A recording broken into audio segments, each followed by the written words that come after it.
ആനന്ദിന്റെ കല്യാണം നടക്കില്ല, ആനന്ദിന് വധുവിനെ കിട്ടില്ല എന്നൊക്കെയാണ് പ്രിയങ്ക വിചാരിച്ചിരുന്നത്. പക്ഷേ ഇപ്പോൾ വധുവിനെ കിട്ടിയപ്പോൾ ജയന്തിയുടെ സഹായത്തോടുകൂടി വീണ്ടും പ്രിയങ്ക പുതിയ കളിക്ക് ഒരുങ്ങിയിരിക്കുകയാണ്.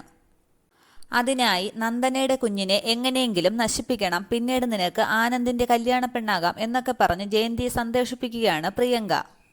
പ്രിയങ്കയുടെ പ്ലാനുകളൊക്കെ നടപ്പിലാക്കാനായി ജയന്തി ശ്രമിക്കുകയാണ്. നന്ദനയ്ക്കായി കൊണ്ടുവച്ചിരുന്ന പാലിൽ ജയന്തി അബോർഷനുള്ള ഗുളിക കലർത്തുകയാണ്. പാലിൽ ഗുളികയിട്ട ശേഷം അത് കലക്കാൻ സ്പൂൺ നോക്കുമ്പോൾ ജയന്തിക്ക് കിട്ടുന്നില്ല. അങ്ങനെ സ്വന്തം കൈ വെച്ച് തന്നെ കൈ ഉണ്ടല്ലോ എന്നും പറഞ്ഞ് ജയന്തി പാൽ കലക്കുകയാണ്. പക്ഷേ ഇതെല്ലാം പിറകിൽ നിന്ന് നാരായണൻ കാണുന്നുണ്ടായിരുന്നു. പാലൊക്കെ കലക്കി റെഡിയായി വെച്ച ശേഷം അവിടെ നിന്ന് തിരിയുമ്പോൾ ജയന്തി പെട്ടെന്ന് നാരായണനെ കാണുകയാണ്.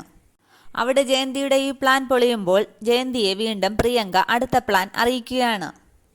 നിന്നെ ആനന്ദിന്റെ വധുവാക്കാം എന്നൊരു ഓഫറാണ് ജയന്തിയുടെ മുന്നിൽ പ്രിയങ്ക വയ്ക്കുന്നത്.